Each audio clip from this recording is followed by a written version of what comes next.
what is going on YouTube? It is me, Subplane, and today I am with a video again for you guys because this is a double upload, so I hope you guys are enjoying it. So anyways, what this video is, it's going to be a tutorial on how to make an efficient grinder for factions.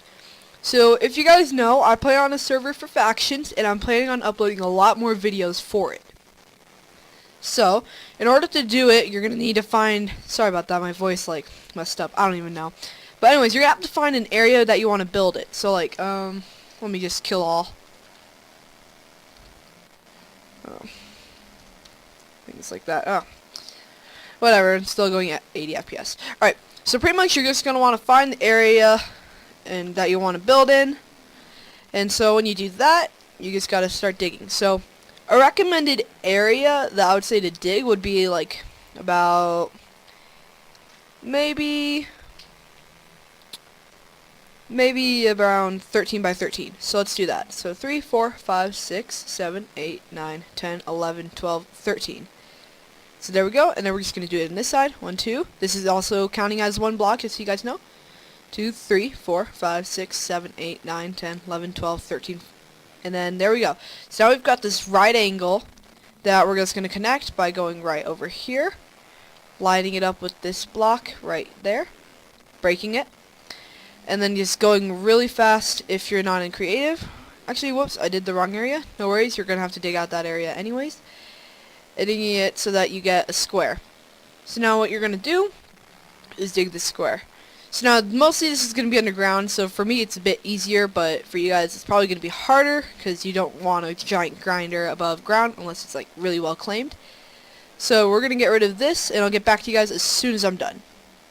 Okay, I am back, as you guys can see, and now this is a perfectly cut square pretty much. And so now the next step for this is that you're going to be making it go practically all the way down to bedrock, depending on wherever you are. You want to at least have it at a good height. So I'd say at least have it at 40, because this is going to be a dropper pretty much. So I'd say do that. So make it about 5 blocks above bedrock, so if we dig straight down, we'll hit bedrock soon. So be mindful of caves, guys. So if you find any caves, try to block it off as well as you can, otherwise people will be able to find it.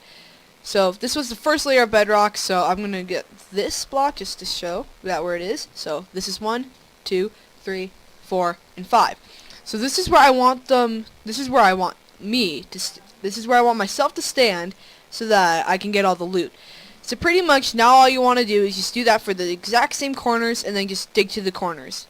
So I'll get back to you guys right when I'm done with that. See you guys then. Alright guys, so I'm back, and as you guys can see that each hole has now been dug all the way down to the bedrock level. So now if you did this correctly, you should have your area where you stand on around 10ish, maybe like a couple blocks below or a couple blocks higher. If it's higher, you might want to just try to keep it at like 12 or so. So now that you've got that, all you have to do is get rid of this inside part. So now the inside part is the most time consuming, so I would recommend getting a friend or so to help, or even if you don't have one, I'd say just blow it up with like TNT for an example. Get like a redstone torch, some TNT, dig 3 holes, place it, and then torch it like that, and then the TNT will blow up, and then you're starting to get more area done. So I'd say just try to do this, and if you know that your server is like a bit better when it comes to TNT, like they've made a plugin that's like preset so that TNT only blows up like a certain radius, I'd say try to find out the radius so that this is a lot quicker. So I'll be back with you guys as soon as I'm done clearing this place out. Alright, what's going on guys? I'm back, and so this is the giant hole that we have. So right above this like cobblestone stuff is like up here, just in case you're doing it like underground. I thought I might as well do that. So if we cover that up, we have our giant fall, which is what we want. So now we need a room to stand in, because this is where they're going to be dying. So our room to stand in is going to be the 3 tall on any side of the wall that you choose to do. So I'm going to do this side of the wall, just because. And oh look, we found diamonds. Haha. Too bad this isn't survival.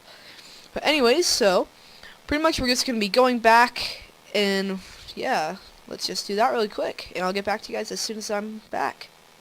Alright guys, I'm back, and so pretty much we just dug out this little hole really quick. And so now the next step is pretty darn simple. So what you're going to be doing is just doing this. So, whoops. chest, same chest on top of each other, and you're going to get rid of these top two right above it. So it's kind of like 5 high, I think it is, but the inside is going to be about 3 tall unless you want to change that. So then trapped chest, and then normal chest, trapped, normal, and so forth. So you're going to do this all the way to the end of your wall in order to get max proficiency. So now pretty much a lot of things depend on this grinder. There are 2 things that that show how much a drop you'll get from your grinder. So pretty much what it depends on is that how many spawners you have. So that's a really big thing, because if you don't have many spawners, you're obviously not going to get much loot. And then the other thing is hoppers. So you have to place all of your hoppers in a correct way, otherwise you're going to lose your loot. Like, you won't get it. So if you don't want that to happen, what you're going to do is click each chest like this. Make sure to hold shift, but make sure to not go off of the hoppers like that, like this. Otherwise these are going to be linking to each other, and we don't want that. We want them to go straight into the chests. So you might want to take your time when doing this, just because it's pretty crucial to have. So now all of these layers of chests will be used during this process.